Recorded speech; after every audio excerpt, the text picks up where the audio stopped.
Hello friends, welcome to career point. इस lockdown के कारण हम लोग बहुत सारी समस्याओं से गुजर रहे हैं, बट क्या इस समस्याओं को सोल्व करने का प्रयास कर रहे हैं?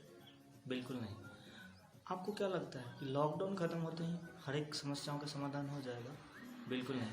मैं आज आपको यही सब सारी चीज़ें शेयर करने वाला हूँ। आज 4 पॉइंट्स आपसे शेयर करने वाला हूँ, जिससे आप ये डिसाइड करने में आपको सहूलियत होगा कि आफ्टर लॉकडाउन हम किस इंडस्ट्री के अंदर जाएं, किस चीज़ में अपना करियर बनाएं। सो बिना किसी देरी के इस वीडियो को स्टार्ट करते हैं।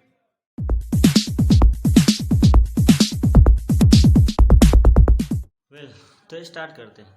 इस लॉकडाउन के कारण हर एक इंडस्ट्री को क्षति पहुंचा है। अब जैसे ही लॉकडाउन ख़त्म होगा तो इंडिया बेरोजगारी से गुजरेगी। क्यों? मैं आपसे एक रिपोर्ट साझा करना चाहूँगा।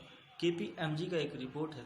उन्होंने दावा किया है कि जैसे ही लॉकडाउन ख़त्म होता है तो वो 4 करोड़ जॉब्स को ख़त्म करने वाली है। जी हाँ, 4 करोड़, बिकॉज उसके पास उतना काम नहीं रहेगा। इस वजह से वो 4 करोड़ पर्सन्स को बेरोजगार करने वाले हैं।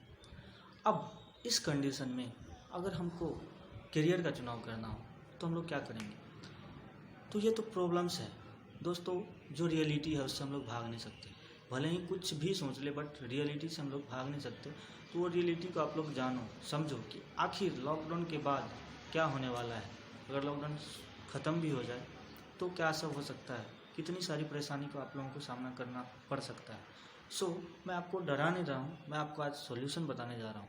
अगर आपको भी करियर चुनाव करना है तो आप क्या करें? तो आते हैं सॉल्यूशन पे। पहला पॉइंट मैं आपको बताता हूँ कि अगर आफ्टर लॉकडाउन आपको अपना करियर चुनाव करना है, करियर बनाना है, तो सबसे पहली चीज़ मैं बोलूँगा कि आप स्कोप देखिए। जी हाँ दोस्तों, स्कोप मीन्स कि जिस भी इंडस्ट्री के अंदर जा रहे हो आप, उसके अंदर स्कोप है या नहीं है, उसके अंदर भर्तियाँ आएगी या नहीं आएगी, आप उसमें जाने के बाद सुरक्षित रहोगे या नहीं रहोगे। स्कोप की बात करें तो अभी का जो समय है, अब 2 ही चीज़ चलेगी दोस्तों। आपको भी पता है कि IT सेक्टर्स बढ़ रहे हैं और IT सेक्टर के बढ़ने से ही जॉब्स ख़त्म हो रही है। तो इस समय डिजिटली वर्ल्ड हो रहा है, मीन्स कि डिजिटल मार्केटिंग चलेगा। इसके अंदर आपके पास अगर डिजिटली नॉलेज है, यूट्यूब आपका अपना है, ब्लॉगिंग आता हो या एडिटिंग आता हो, ETC, अगर ये सारी चीज़ें आपको डिजिटली आता है तो आप सेफ जोन में। अगर नहीं आता है तो मैं आपको सजेस्ट करूंगा कि ये सब पे आप काम कीजिए, बिकॉज आने वाले समय में हम लोग और भी ज़्यादा डिजिटल होने वाले हैं। सो किसी भी इंडस्ट्री में जाने से पहले आप उसका स्कोप देख लीजिए। तो ये था हमारा पहला पॉइंट। दूसरे पॉइंट पे आते हैं दोस्तों। दूसरा पॉइंट जो हमारा है वो है पैशन। जी हाँ, अगर आपको अपने करियर का चुनाव करना है तो आप अपने पैशन को पहचानिए कि आखिर आपको करना क्या है, आप करना क्या चाहते हो।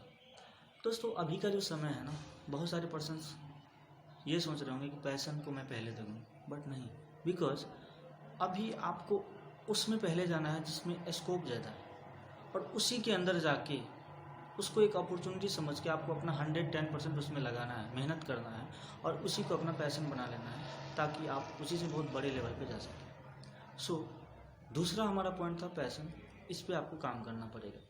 तीसरी बात, अगर आप करियर बनाना चाहते हो तो उस इंडस्ट्री के अंदर जाओ जिसके अंदर आपका फ्यूचर ब्राइट हो। जी हाँ, अगर उसके अंदर आप जा रहे हो तो आने वाले समय में आपको फिर से मंदी का सामना न करना पड़े, या आपको जॉब्स खोने का डर ना हो, तो उसमें जाने के बाद आपकी इकोनॉमिक कंडीशन भी सुधर जाए, हर एक चीज़ें सही हो जाए।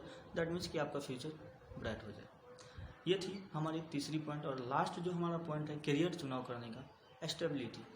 मीन्स कि जिस भी इंडस्ट्री के अंदर जा रहे हो, जिस भी सेक्टर के अंदर आप जा रहे हो, उसके अंदर काम करने के बाद आप स्टेबल हो जाएं, आप हर एक चीज़ से स्टेबल हो जाए, आपका इकोनॉमिक्स कंडीशन सही हो जाए। तो अब बात करते हैं कि आखिर किस इंडस्ट्री के अंदर हम लोग जाएँ।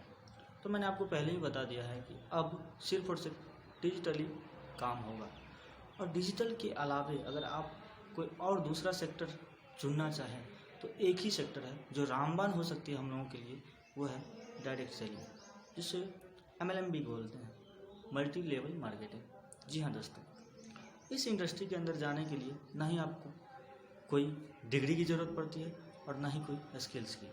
इसके अंदर जाने के बाद ऑलरेडी आपके स्किल्स डेवलप होते जाते हैं।